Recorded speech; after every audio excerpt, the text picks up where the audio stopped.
Hereby, I open this academic ceremony in which Orit Kaidar-Person will defend the academic thesis, A Brilliant Secret, Identifying the High-Risk Volumes for Local Recurrence After Mastectomy and Breast Reconstruction to Guide Post-Mastectomy Radiation Therapy. May I invite you to present a summary of your study and the conclusions of your thesis. Dear Prorector, dear Corona members, dear family and friends, I am honored to present my thesis, A Brilliant Secret. Breast cancer is the leading cancer worldwide, affecting millions of women around the world.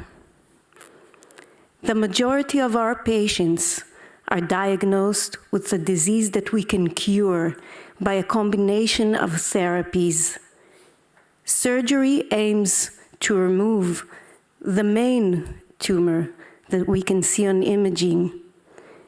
Radiation treats a subclinical disease, a microscopic disease around the breast and the lymph nodes. And medical therapy, systemic therapy, treat any microscopic disease in the patient body. We can divide breast cancer surgery into two main surgeries: lumpectomy, removal of the tumor from the breast while preserving the breast, and mastectomy, which means removal of the tumor with the whole breast. New mastectomy techniques allow to preserve the breast skin with or without the nipple. And this is possible because the glandular tissue, the breast gland, is covered by a tissue called fascia. You can see that in light blue. What the surgeon does is cut the breast gland along the fascia and remove the glandular tissue. This enables to create a skin pocket with or without the nipple, and this allows us to do an additional procedure, breast reconstruction. By performing this type of surgery, it enables the surgeon to perform immediate breast reconstruction at time of mastectomy, either with a temporary implant, like a tissue expander, or as a definitive procedure. In case of mastectomy that removes the skin and the nipple with the glandular tissue, reconstruction is either not done or done at a delayed stage. Approximately 30% of the patients who undergo mastectomy need radiation therapy, mostly due to cancer involvement in the lymph nodes. Radiation therapy caused significant complications to the reconstruction. It doesn't matter when the radiation was applied. It can cause contracture. You can see here the breast becomes smaller and firm and painful for the patient, and even can lead to the loss of the breast implant. This is devastating to our patients and for us as caregivers. And this is why the aim of this thesis is to identify the target volume for radiation therapy after immediate breast reconstruction to improve the outcome, because radiation is a technology-based therapy. We have advancement in imaging. We can dose paint the doses if we know what the target is. And then we can reduce toxicity without compromising outcomes, that breast cancer outcomes. So the first chapters of this thesis are literature review and work that we did with experts in different fields.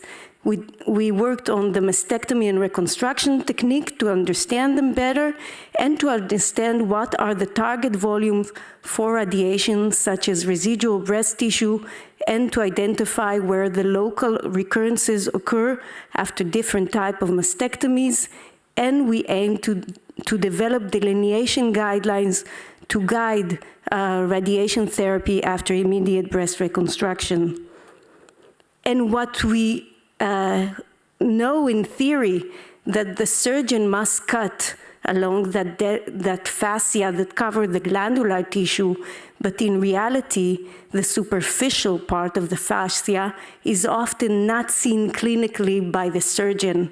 And this might lead that the surgeon actually cuts into the glandular tissue, leaving a breast with the skin that is preserved.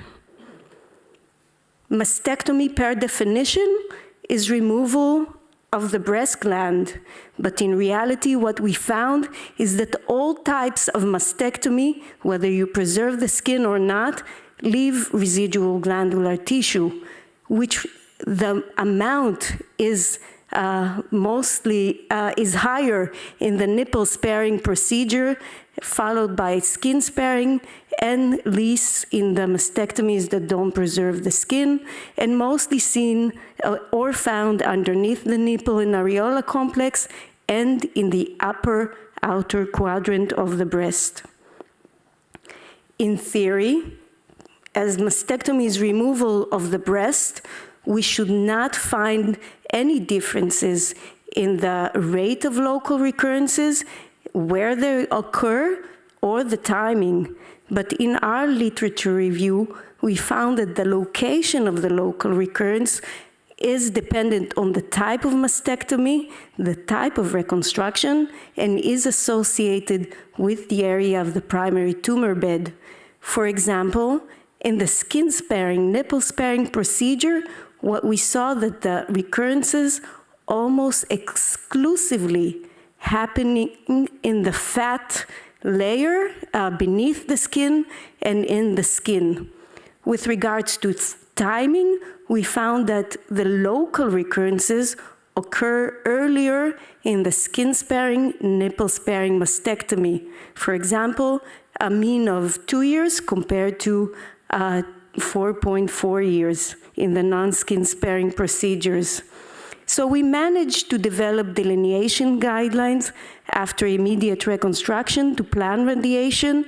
This was a kind of success because it was endorsed by the ESTRO, the European Organization for Radiation Oncology, and is taught in courses.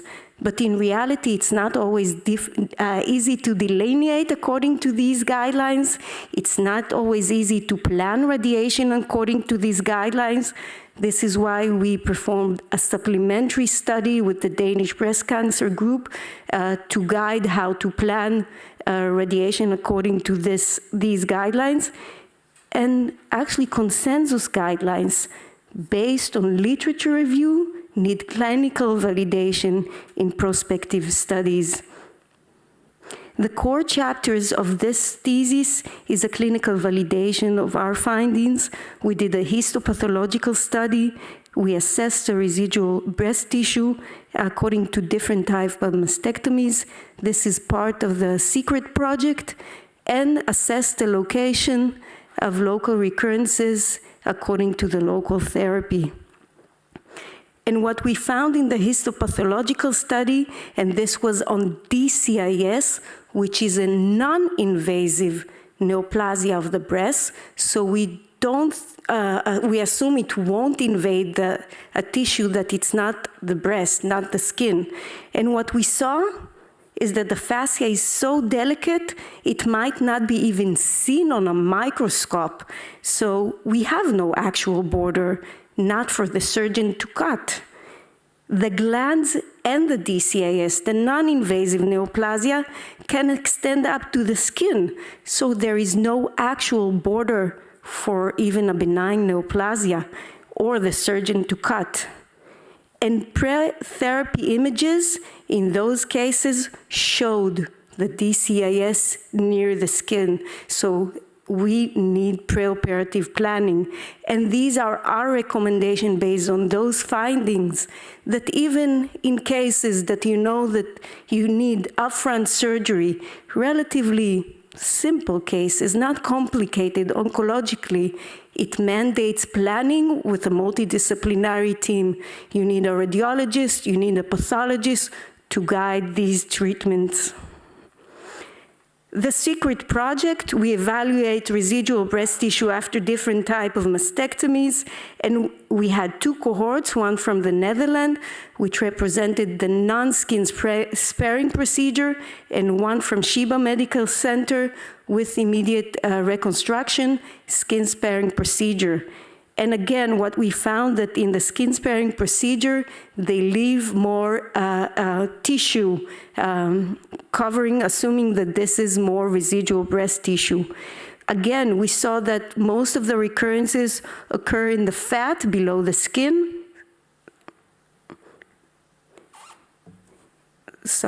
Below the skin and near the primary tumor bed, and earlier in skin-sparing nipple mastectomies.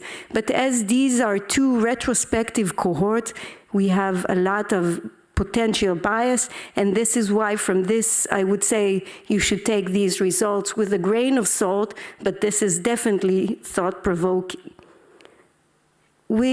For the local recurrences, we used the URTC data, which is a prospective randomized trial, included more than 4,000 patients, and we compared the different local regional therapies. And you can see nicely in this graph the local recurrences according to the local therapy. Lumpectomy, removal of the lump, compared to mastectomy, and both groups had radiation. In the mastectomy group, we had a percentage of patients that did not undergo chest wall irradiation. And you can see here in the graph that the lumpectomy, preservation of the breast with removal of the lump and radiation, had 2.5 times more local recurrences. But what's interesting to see that the local recurrence rates were similar up to the first 3 years, but continued to occur steadily in the lumpectomy and radiation group. We had an additional cohort from Sheba Medical Center of breast cancer patients who are BRCA carrier. Those are high-risk patients. And here we had 3 groups: lumpectomy and radiation, skin-sparing and nipple-sparing mastectomy without radiation, and skin-sparing and nipple-sparing mastectomy with radiation. The last group was more advanced disease. This is why they needed a more advanced local regional therapy. And what we see here in the graph is, it's opposite to what we saw in the URTC trial. Here, the skin-sparing, nipple-sparing mastectomy without radiation had more local recurrence compared to the lumpectomy and radiation. And you see those recurrences occurring early in the nipple-sparing, skin-sparing procedure without radiation. And this is, again, thought-provoking. Why do we have those local recurrences in that group? Of course, we should take it with a grain of salt because these are completely 2 different studies. One is prospective, one is retrospective. But this is quite disturbing as the BRCA cohort is relatively recent. We have new imaging, new systemic therapy, better radiation therapy, and in that group that didn't get radiation, we had higher local recurrence rate, especially as those were getting those good systemic therapies. So what we assume and our findings suggest that in the new type of surgeries, there is more residual breast tissue and higher risk of residual tumor cells.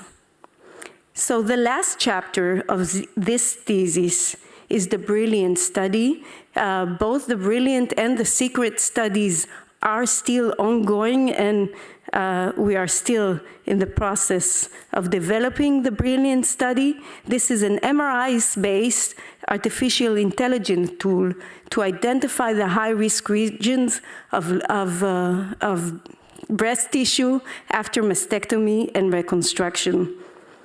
In summary, residual tissue can be found after all types of mastectomies. It is higher after skin-sparing and nipple-sparing procedure and related to surgical expertise. The superficial fascia is not a true anatomic barrier, and therefore it should be reported in the pathology report, and we need preoperative planning in the context of multidisciplinary team. In my view, our work has just begun. We owe it to our patient to validate these findings and think about new initiatives to improve outcome in order to improve oncological outcome without harming the beautiful breast. Thank you. Thank you for the attention, and I give the word back to the pro-rector. Thank you. Thank you for your very clear presentation. The opposition will be opened by Professor de Boniface, Professor of Clinical Epidemiology at the Karolinska Institute in Sweden. Thank you for coming to Maastricht. Thank you so much. Thank you, dear candidate, for this nice presentation. Thank you for this very voluminous book and work you have done. I think it's relatively unusual to have so much research put into a PhD thesis, and I thank you very much for that. I'm a surgeon, as you know, so my questions and my discussion with you will revolve much around surgical issues. You very much point out, and I completely agree with you, that mastectomy does not remove all breast tissue. We agree on that, right? You have also shown that actually even a simple mastectomy without reconstruction does not remove all breast tissue, and we know that from old pathological studies as well. I think in that respect, we can all agree on that mastectomy is an imperfect operation. And I always teach my students that it will never remove all breast tissue. Which makes a big point, actually, I think, saying that mastectomy as an imperfect operation should be replaced by breast conservation as much as possible. What I would like to discuss with you is this balance I was talking yesterday about. You remember the triangle in our symposium. The balance in this case, which you outlined so beautifully, I think is between mostly local recurrence. You talk also about survival, but mostly local recurrence. We talk about complications, short-term and long-term, and we talk about the quality of life of the patient. So my big question to you is, if you have a patient in front of you who needs a mastectomy and wants a reconstruction, let's do as if you were the surgeon. Let's say first of all, you want to give her the smallest risk for complications possible. You always want to give her the smallest risk of recurrence as possible. First of all, if she has a median volume, normal breast, not very big, what incision would you use? How would incision placement reflect on your thoughts about complications? Thank you for your question, highly esteemed opponent. I agree that, and this is why I indicated at my last slide that surgery mandates expertise. Because first we have studies to show that high volume surgeons that I think it was approximately more than 50 cases per year, one of the studies show, will have less complications and better outcomes also with leaving less residual tissue. And it's probably due to the planning of surgery and the surgical approach. So for the mastectomy, you need to take into account first the major aim is an oncological surgery. So you need to have your incision and your approach to make sure that you have a good access to the area that you want to remove, knowing that you are or might leave residual breast tissue. but you want to leave as little as possible at that area of the known cancer, because we have studies about that as well, that in that area you probably have more possible of additional tumor foci or dermal lymphatic involvement in those areas. But when you speak about incisions for a patient that does not have a large size breast and it's not a ptotic breast, then often for mastectomy and reconstruction, the surgeon uses an inframammary approach. For patients who want to lift the breast and do like skin reduction approach to reduce the size, then you can use an approach around the nipple and areola while leaving the medial part untouched in order to assure vascularization and not to lead to skin necrosis. But there are different approaches for the incisions. Can I ask about the complication rates? So do you think the submammary fold would be the least complication rates, or are there other incisions that you could choose? Am I talking about surgical complications now? So with surgical complication, I think that the inframammary might have least with, if you think about, for example, a nipple necrosis, then it has significantly less compared to the other surgical complications. So if you imagine you would decide in this patient for an inframammary fold and you spare the nipple, and the tumor, let's say, is relatively central to the breast, would you be worried about leaving breast tissue? And I'm saying breast tissue, not breast glandular tissue, because it's very hard to make the distinction. Would you be worried about leaving that behind, let's say, in the superior part of the breast, distant from the tumor?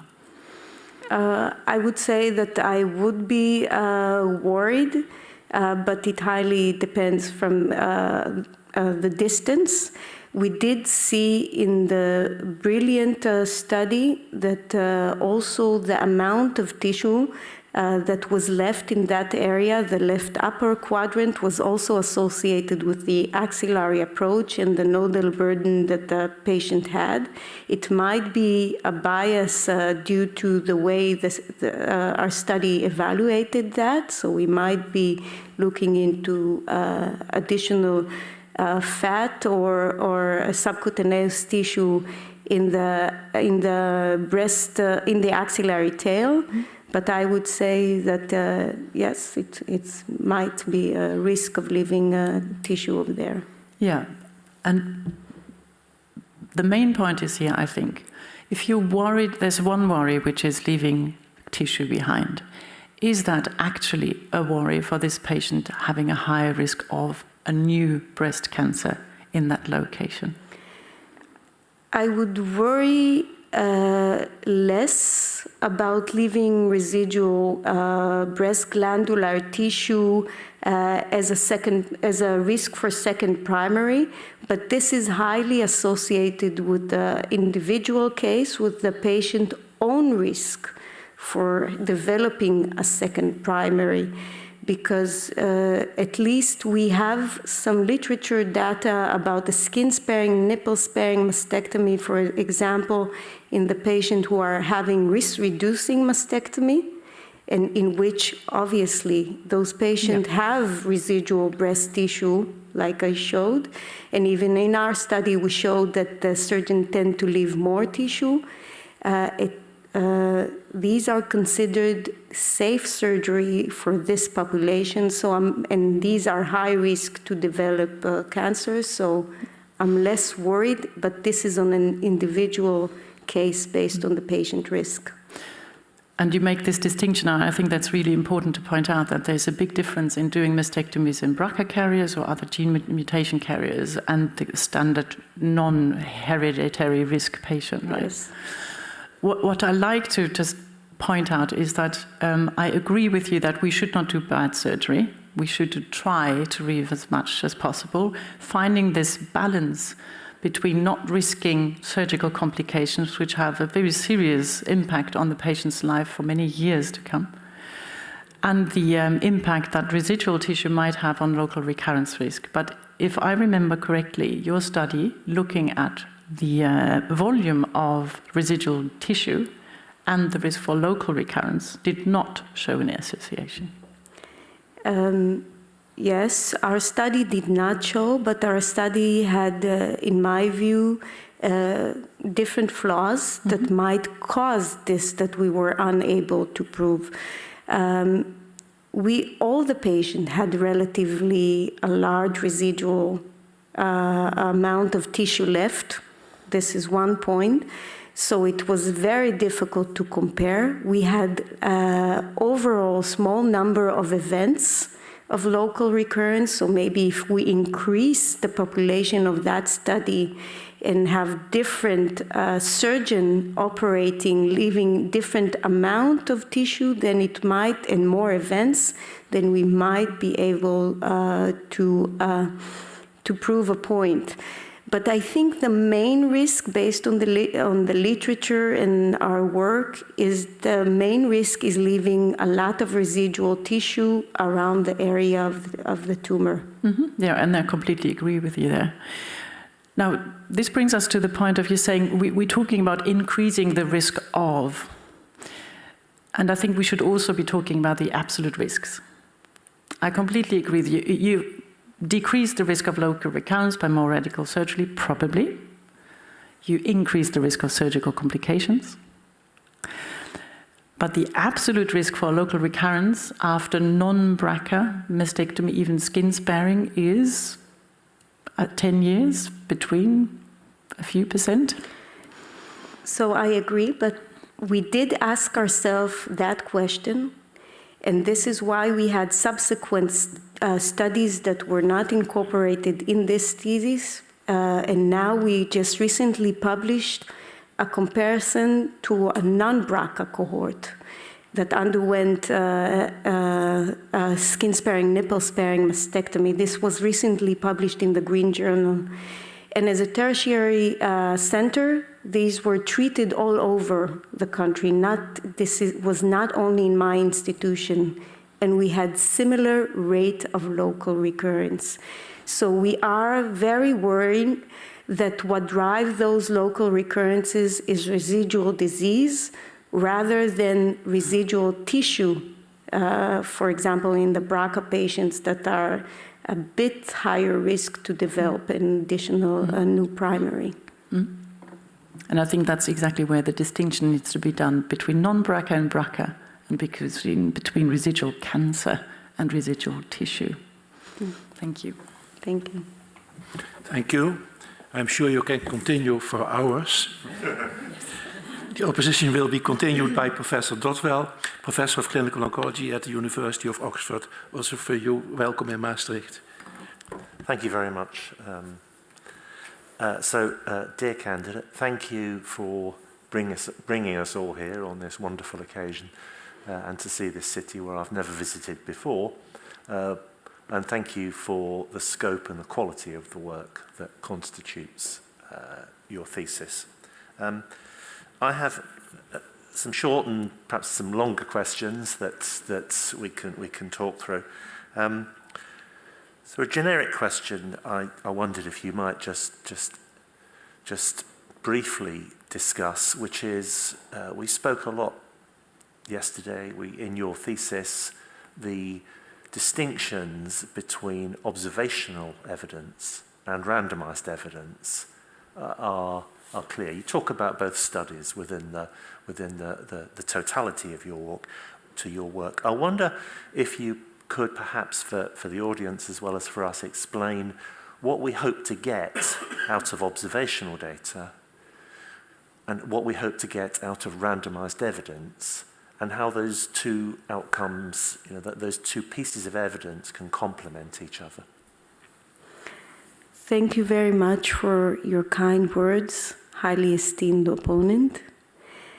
I think both types of studies have a significant role in our work and to guide us in clinical work. For observational studies, which are the low level of, that provide a low level of evidence, they are significant for, first, our daily clinical work, because it enables us to see what we are actually doing and how are we doing with our patients. And you can see whether you have good clinical practice, whether you need to change, and what is the quality of your work. But as you indicated in your previous lectures, that they introduce confounding factors that we might not be able to identify or realize. In addition, those observational studies might not be, we won't be able to generalize this to the general population because it might reflect only the doing of the specific center. For example, our study with the local recurrences might not reflect other excellent centers that don't have these rates of local recurrence because of expertise in surgery. But it is definitely a call out to show.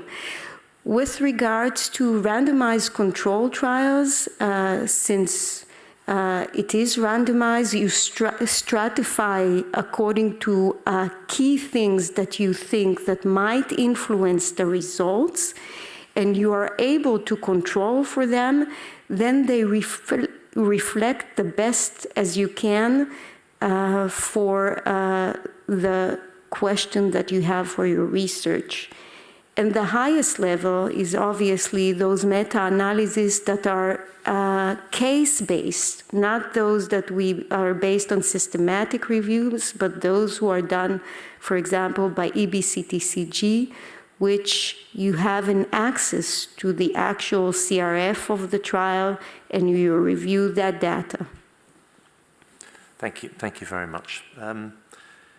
So two or three more questions. I may just make sure that I don't run over time. But one of the things that strikes me is that because I'm involved in a lot of national audit in the UK and other publications that actually look at the delivery of care out there in the real world, as we say, that we see a chronic, enduring feature is variability in treatment. And it almost doesn't matter what treatment you look at. So, for instance, in the UK, the variation in the use of radiotherapy after breast-conserving surgery for DCIS is a straight line between 0 and 100. And it's been like that for 15 years. So this is an enduring and chronic issue. And it's not just for radiation treatment. A response might be, that's the UK and the rest of Europe has moved on and is in a much better place. I'm skeptical that that would be the right answer. But given that we have such a plethora of robust guidelines, you know, two clicks of the mouse, you can find 6 or 7 highly robust, well-constructed, internationally approved guidelines, hundreds of regional guidelines. We have NICE in the UK telling us what we can and can't do. We've got publications that we can see easily. I mean, reading them all is a challenge, but we have this huge background of evidence and guideline, and yet I look at this graph 0%, 100%, and it's the same for... So how are we going to change, how are we going to translate the work that you've done, I suppose this is a generic point really, into changes in clinical care? How can we bridge that gap? Thank you for your question.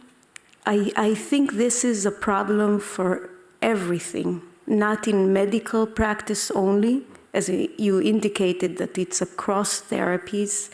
And there is an old saying that you can read the same Bible, but everyone translate or understand or interpret the Bible according to their own beliefs. So this is, I think, the same as guidelines. And we need to approach it at different levels.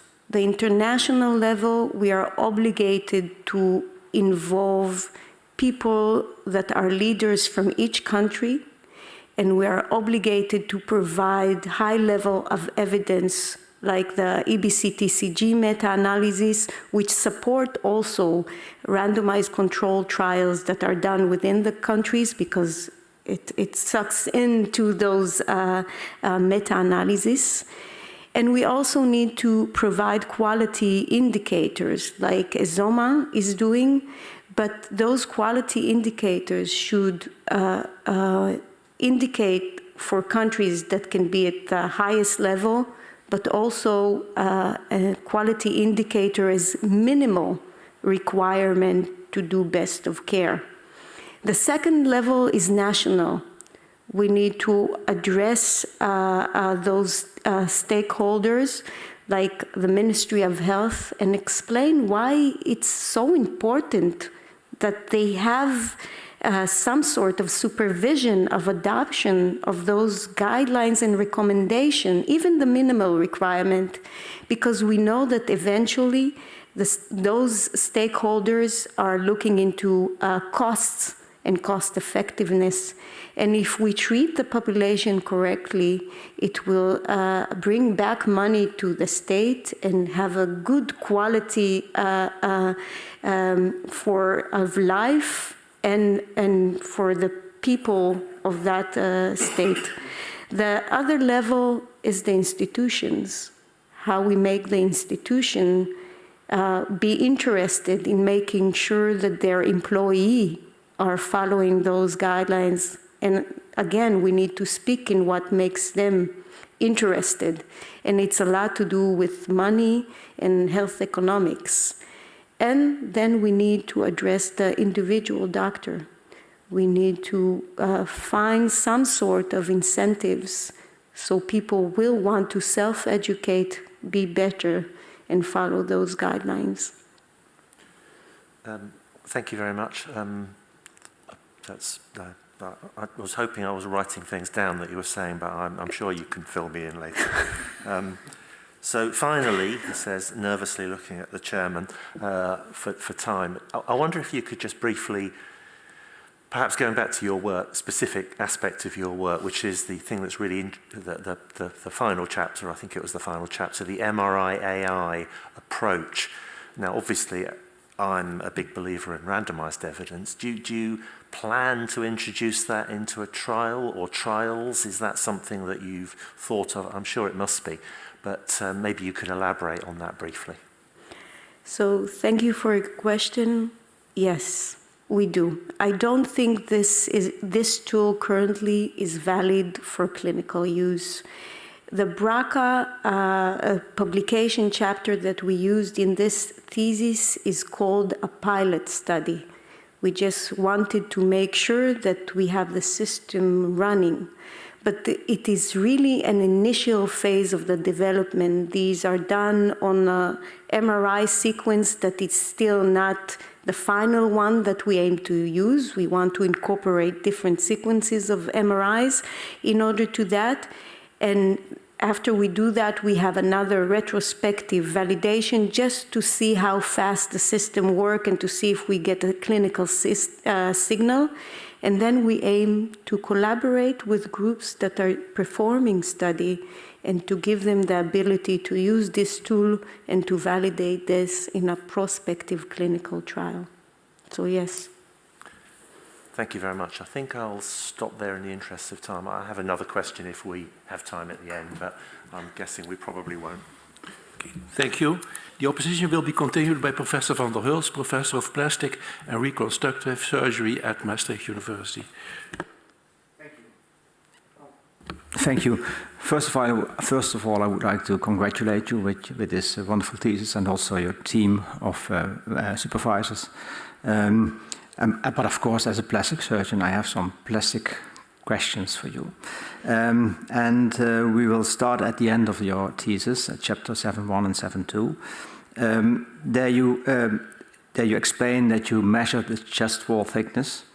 Could you again explain exactly to me how did you do that? I mean, when we have an implant, for instance, did you measure you measured at several points, but did you measure over the implant? Did you add the thickness over the implant plus the chest wall? Or how did you exactly do that? So thank you for your kind words, highly esteemed opponent. I would say that you pointed out an important issue when we planned that study. For the patient who underwent immediate breast reconstruction, the measurements were done by MRI, because in Israel, in my center, we perform as part of follow-up MRIs for those patients. It's not done in many of the countries. And the measurements were done by breast radiologists, because I cannot measure correctly on MRI. We used the lateral, the medial, and the central diameter. We did not add that, so we don't have volume.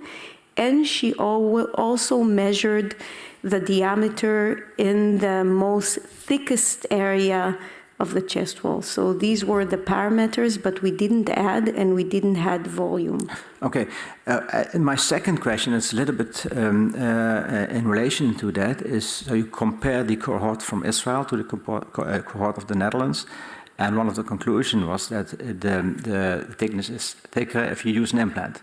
My question is it because of the implant or because of the type of surgery? Because I know that in the Netherlands a two-team approach is used, and I know that in some countries abroad it's a one-team approach. And if you have a one-team approach, what I know from other kinds of reconstructive surgery, also in head and neck, the surgeon who does the resection sometimes leaves a little bit more, makes a smaller excision, so the reconstruction is easier and has less complications. So could it be that if you compare within your country, let's say Israel, or that the chest wall thickness would be the same if you compare implant with not implants? I would say that it's possible. It's one of the flaws of the studies is using two different countries with two different surgical expertise. At least for what I know, that many of the centers are using two-team approach. I don't think it's a problem of having an implant. I think it's more representative of the thickness of the tissue, of the residual thickness of the skin flap. And based on the last chapter, the brilliant study, that we measure a higher volume on the same patient, which a risk-reducing mastectomy and a therapeutic mastectomy for breast cancer. So the patient serves as a control of herself, and then you see a surgeon bias.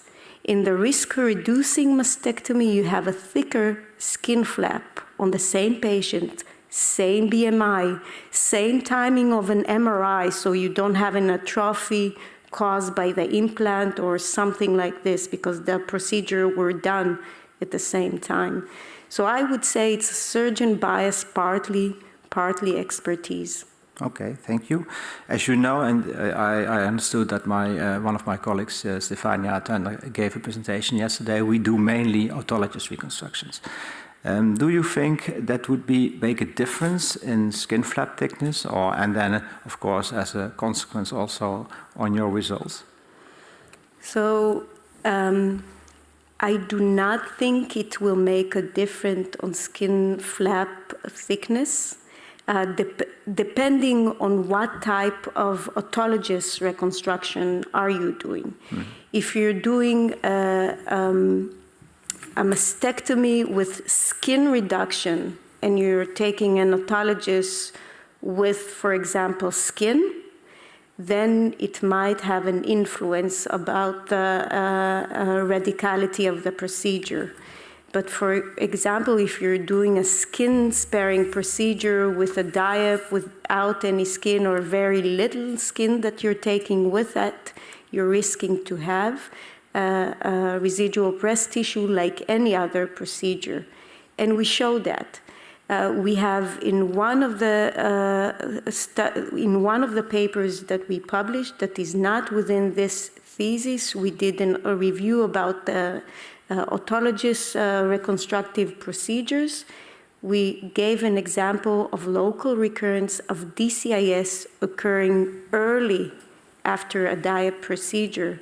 And this is because of residual DCIS. Okay, thank you.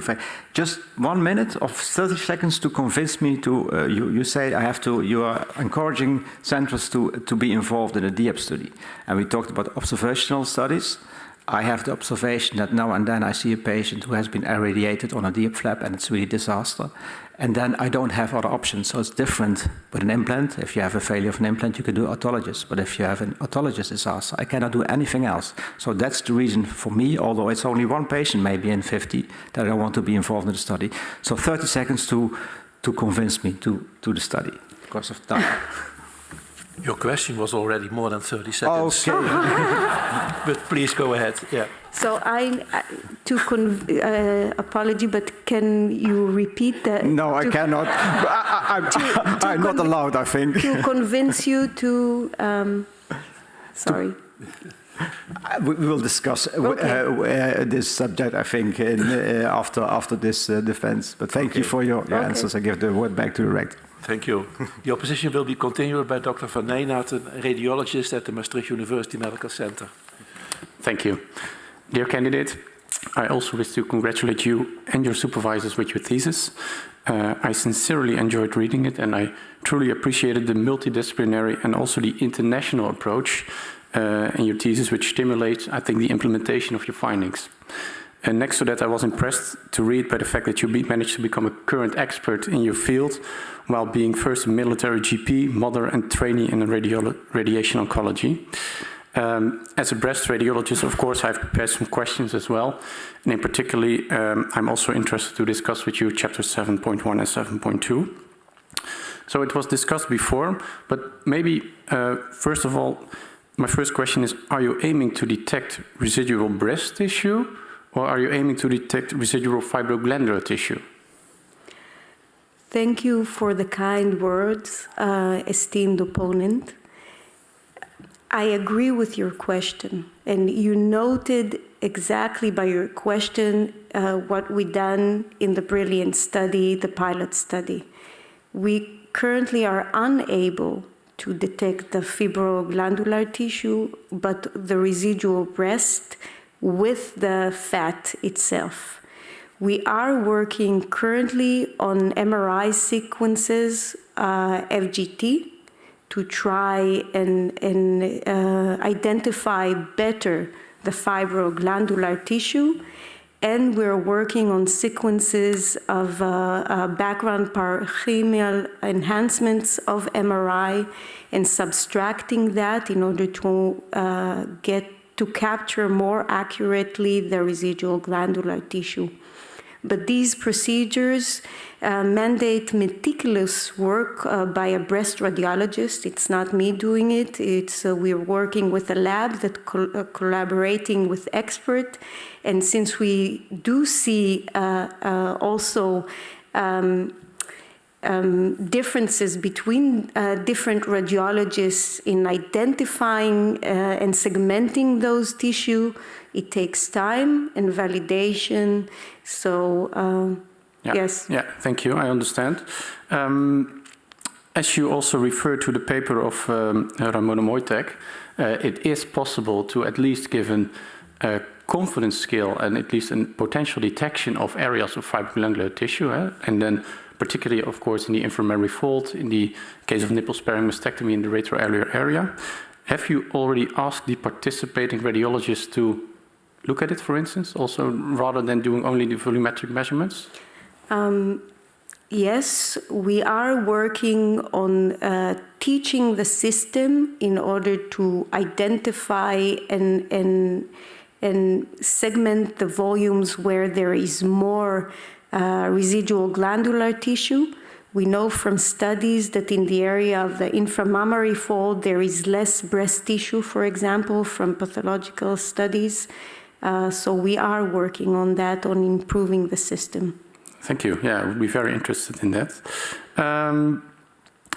In your study, you've both used CT and breast MR for your volumetric measurements to determine your chest wall thickness. And I was wondering what's your opinion about the use of both imaging modalities as a single outcome measurement, actually? Thank you for your question. And you just noted a major, maybe flaw in that study. Because it's retrospective study, we had to use the images that we had. So CT as an imaging study is less good to identify the glandular tissue of the breast compared to MRI. MRI, I would say, is superior, and it provides you with different sequences in order to identify the tissue. So in the cohort that we use CT-based, we try to measure the diameter above the sternum, where we know that in patients we shouldn't have any breast tissue there, in order to get a sense of the subcutaneous layer diameter, and then evaluate this on the different diameters that were evaluated on the chest wall itself. Yeah. Thank you. Maybe to add on that, of course, there is a difference in positioning, the prone versus supine position, and I can imagine that if you do a breast MR in prone position, the chest wall thickness will also be a potential heterogeneity in compared to the CT, just to the fact that you're laying on your back while you're doing the CT, right? So that's also important, of course, to be aware of. I have two remaining questions because I also want to give some time to my next colleague, of course. The first question is about 7.2. You already mentioned that you indeed, at Sheba, you perform breast MRI after 6 months of mastectomy as follow-up. And this implies actually that for the present study, of the 84 patients, breast MRI was used 6 months after surgery. Is that correct? For most, since this is a retrospective study, this was true for most of the patients because this is the protocol we used at our center. Yeah. But there is a range of, we cannot control that in a retrospective study. And let's assume there is a range. For instance, okay. A patient who had 6 months after surgery, breast MR, and maybe 24 months. Do you think there will be a difference in your chest wall thickness as well? Yes, I do think that probably the presence of an implant and obviously the treatments that those patients are getting, for example, these are BRCA patients, most of them went on BSO, and get chemotherapy and become postmenopausal. So obviously it has influence on the glandular tissue. So yes, I would think that there would be a difference in additional co-founders that might not be taken into account. Yeah, thank you so much. I'm very happy to hear that at least we agree and that it's a very good approach and there is still potentially some room for improvement. My final question is more a general question, if I may. I may not? Oh, I'm sorry. Then I will tell you afterwards. Thank you. Sorry. The opposition will be continued by Dr. van Baartwijk, radiation oncologist at Maastricht. Dear candidates, first I would like to congratulate you with your thesis and also your team. And I have a question about Proposition 2. You state that some mastectomies resemble breast conserving surgery with potential risk of local recurrence. Most patients undergoing breast conserving therapy are candidates for radiotherapy. So should we irradiate all those patients like breast conserving surgery, or might it be a risk factor we have to incorporate how to deal with this residual disease in radiotherapy? Thank you for your question and your kind words, esteemed opponent. I would like to refer you to proposition number 7, which I think answers your question. And may I read it? De-escalation of breast cancer and axillary surgery should not be compensated by escalation of radiation therapy. We have done so much in order to identify better those who need radiation and those who not, because I agree with what was said in the room that radiation caused significant complication and poor quality of life for some of the patients. So I don't want to compensate with radiation on something that a surgeon can do. Thank you. Thank you. Then I would like to go on with opposition 5, because I'm intrigued by your opposition that radiotherapy continues to evolve thanks to innovative technologies, but we have to take care that it's not a goal of itself. So do you really think we're already at that point? And should we stop innovation, or how to tackle then this problem? So thank you for your question. And I would say that, yes, in some of the cases I think that I see or I encounter through my professional life, I think that the technology was more important than the purpose of treatment. And we published a cohort of patients who had significant toxicity from irradiating bilateral breast at the same time using tomotherapy.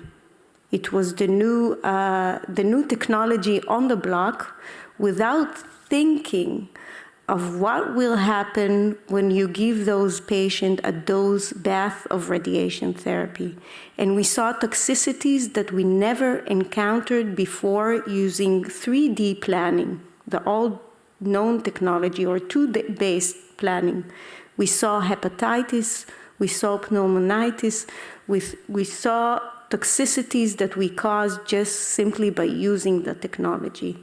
So technology should serve us to make the best treatment. And this is why I would say, like presented yesterday at the symposium about the proton beam, like what is done here in the Netherlands, that you compare what is the best treatment plan to serve my aim and to reduce the potential toxicity of therapy. And this is how you do. You use the new technology to serve the purpose of treatment. I agree, of course, certainly with proton therapy, but isn't it that we sometimes think that it might improve, and that's quite easy to introduce a new technique? New techniques are blessed. I mean, it's great that we have more tools to use in our toolbox. And yes, you might be able to deliver a higher dose safely and thereby reducing local recurrence. For example, for the internal mammary, you might be able to cover them fully without compromising the heart or the lungs. So I fully agree with you that technology can help us, but it does not control us. It's only one tool that we have to use to treating the patient. Okay, thank you for your answer. I give the word back to the rector. Thank you. That gives Professor Dotwell the opportunity to continue the opposition. Well, I think it's, you were already asking for that a few minutes ago. I've decided to no longer ask for that, because the issue that I was planning to discuss has already been covered by my two esteemed opponents on either side of me. So I will leave the floor to you. Yeah, then I give the opportunity to Professor van der Hulst to continue your opposition. Okay, then I could ask again the question without 30 seconds. So you state on page 35 that you encourage centers to participate in a clinical trial for a DIAP flap. As I told you, I've seen a couple of patients who've been irradiated on a DIAP flap, and then it's a complete disaster, and I don't have any other options. That's the reason for me that I don't want radiation on a DIAP flap. Even if it's only one patient, and you will not find it in a randomized trial, because in a randomized trial, this will disappear in the data. So you have how many? You have 2 minutes to convince me? Thank you. Thank you for your question, highly esteemed opponent. I agree with you. Any autologous flap is a very so-called expensive flap for the patient because it's exposed the patient to a donor complication and the recipient side complication, and irradiating that when you might be leaving the patient without any options for reconstruction. This is devastating. But we have some data about a patient who underwent immediate reconstruction with autologous, for example, from the MROC group, which show that there is not as high complications as used to be reported, for example, with the with the initial experiments by MD Anderson in Georgetown.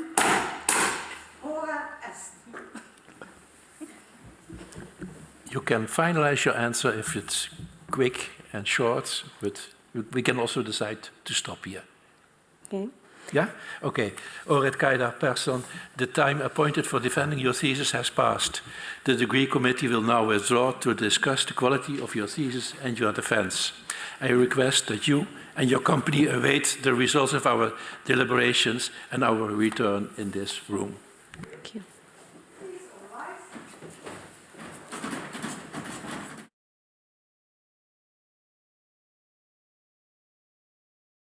The PhD defense has now ended. The degree committee will debate the candidate's performance behind closed doors. This process usually takes about 10 minutes.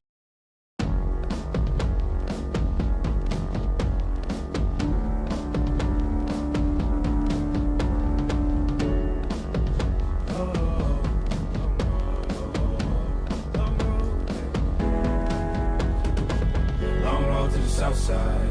7 miles in my rearview mirror, I know what it felt like. My goals only getting clearer, east side to the west side. No place like home, if there's questions that you've got, go the extra mile and that.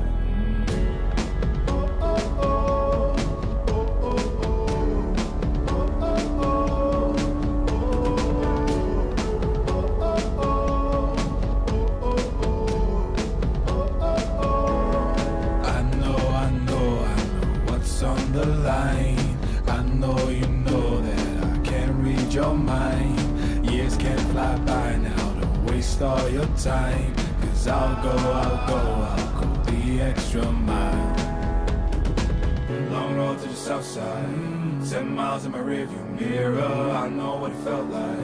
My goals only getting clearer, east side to the west side. No place like home, if it's questions that you've got, go the extra mile and that. On the dash, got my laces tied. Long road, I don't waste no time. Break rules because fate decides. With the team and we chase the light. I make a move, fall down, shake it off. I hate to lose, bad branch, break it off. No room for negativity, praise and love. Prepare for deep part cause we're taking off. Take the mileage, traveling so far from home. Gathering knowledge, other connections. I put the time in to get everything I ever hoped for. It's a challenge and we all in. Better future that we go for. And even though these nights seem long, I know that I am never on my own. Know you've won the battle once you've grown.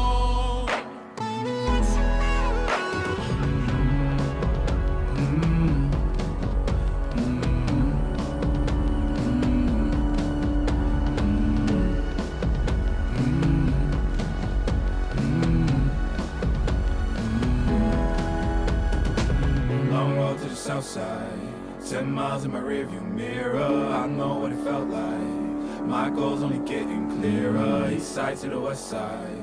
No place like home, if it's questions that you've got, go the extra mile and that. Long road to the south side, 10 miles in my rearview mirror, I know what it felt like. My goals only getting clearer, east side to the west side. No place like home, if it's questions that you've got, go the extra mile and that.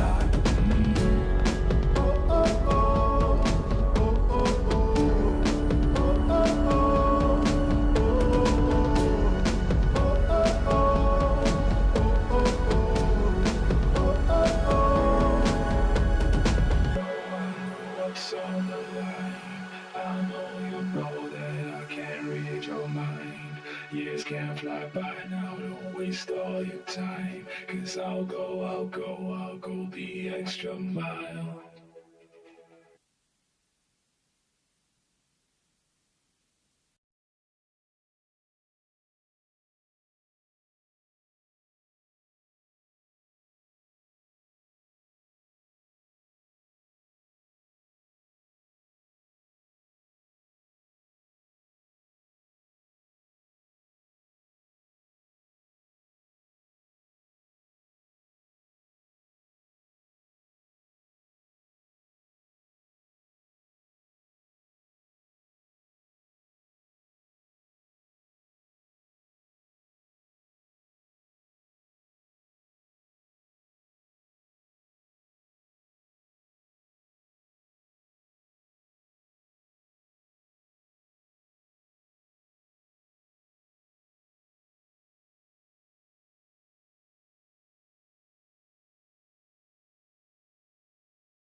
Afterwards, you have to move over. Yeah, but not now.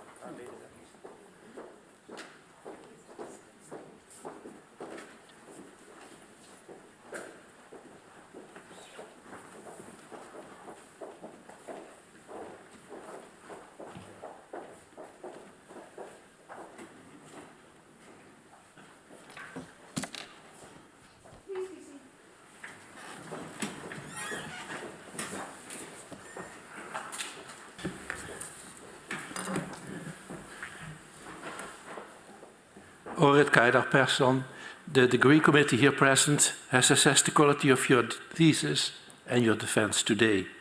In view of its positive verdict and taking into account your previous qualifications, the degree committee has decided to grant you the degree of doctor. Professor Boersma is authorized to confer upon you this academic distinction in accordance with Dutch university custom. I invite your supervisor to now take the floor.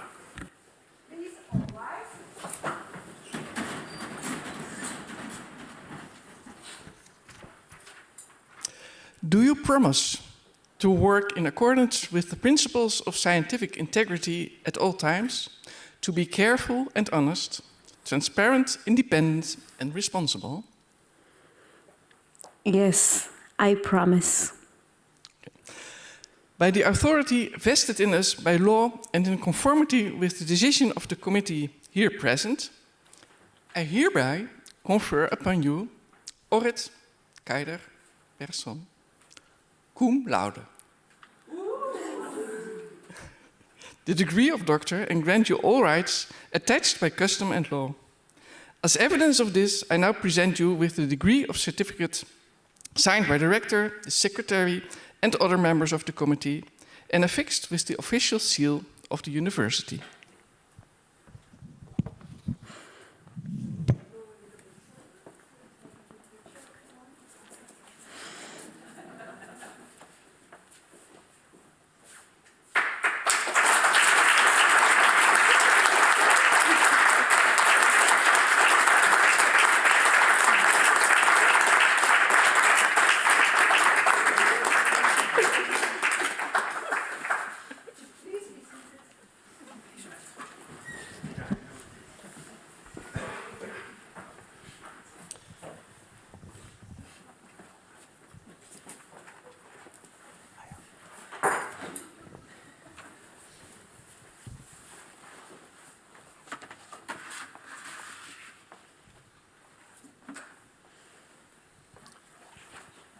So, dear Dr.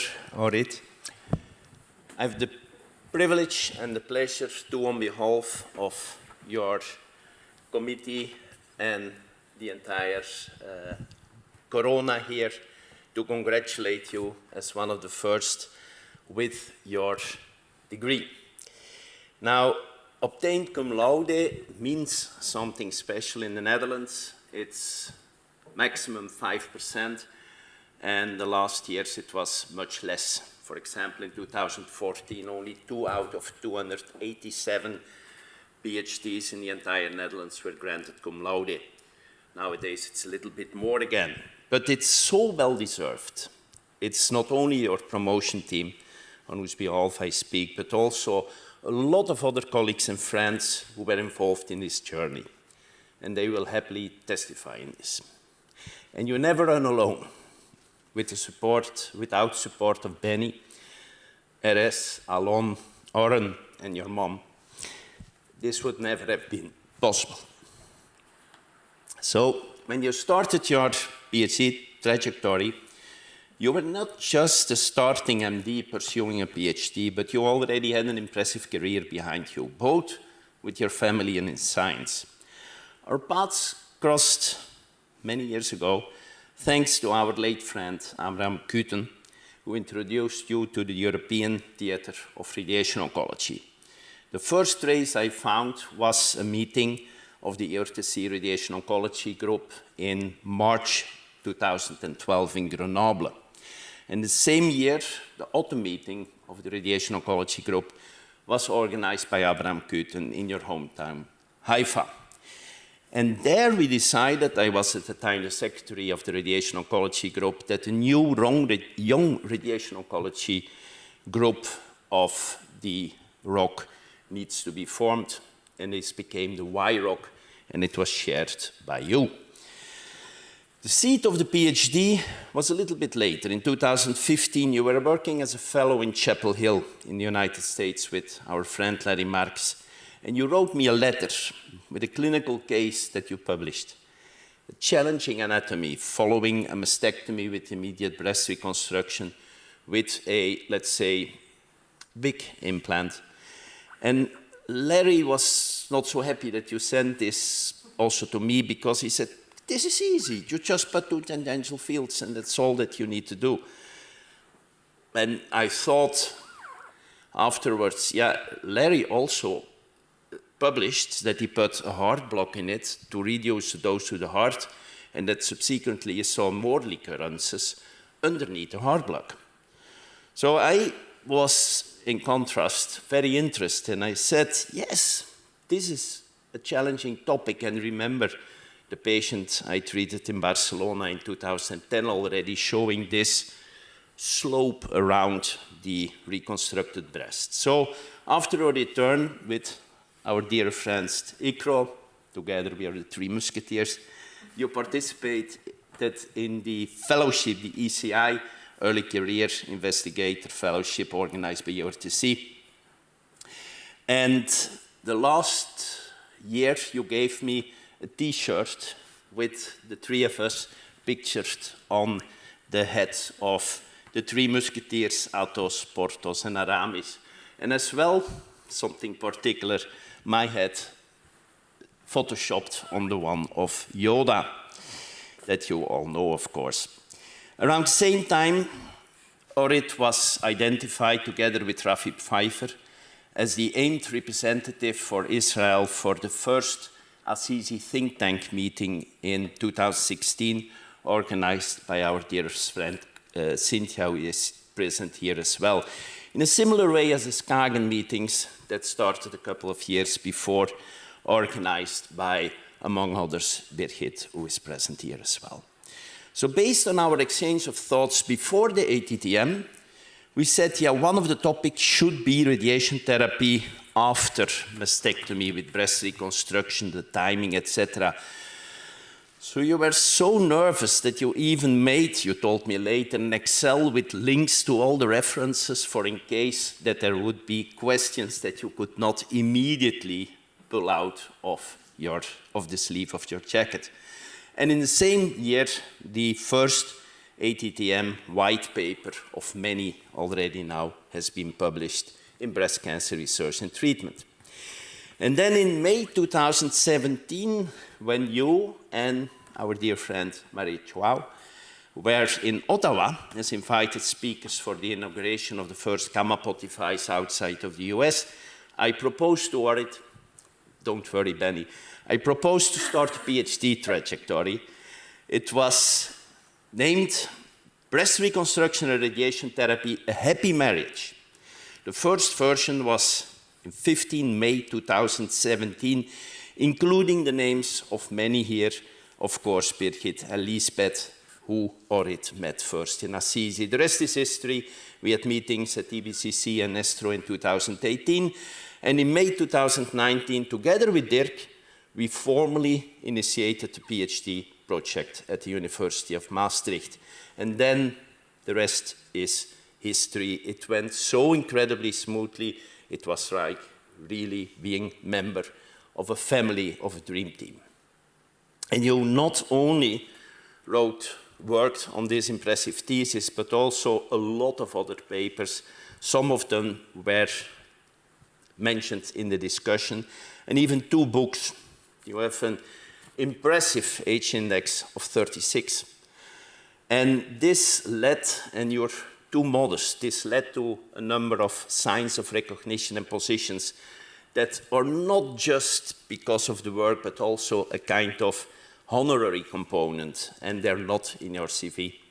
Too modest, you forgot to include them. And then, of course, there are a lot of projects which are still ongoing, which have been mentioned. You don't want to rest on your laurels.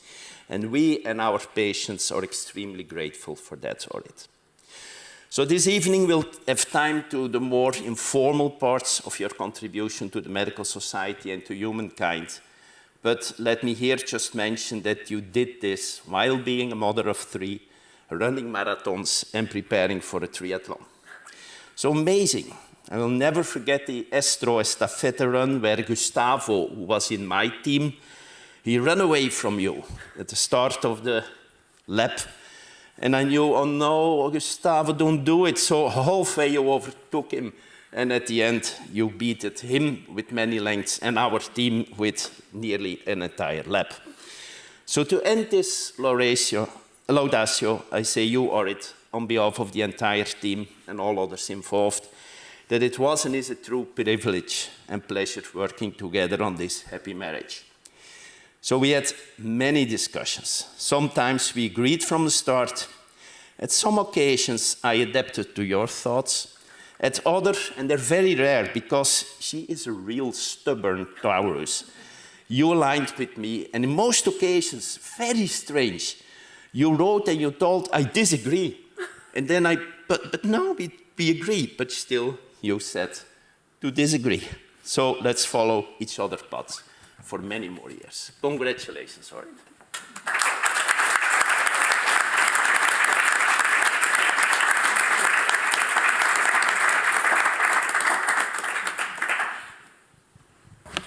Dear Dr. Kaidar-Person, also on behalf of Maastricht University, I wish to congratulate you. You did an excellent job.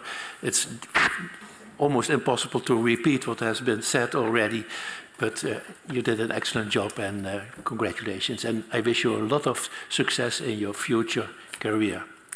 Having said this, we come to an end of this academic ceremony. I invite the people in the audience to go to the rafter for the reception.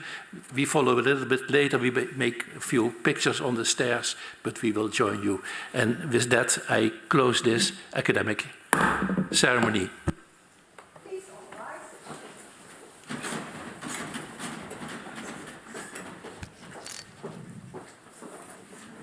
Thank you.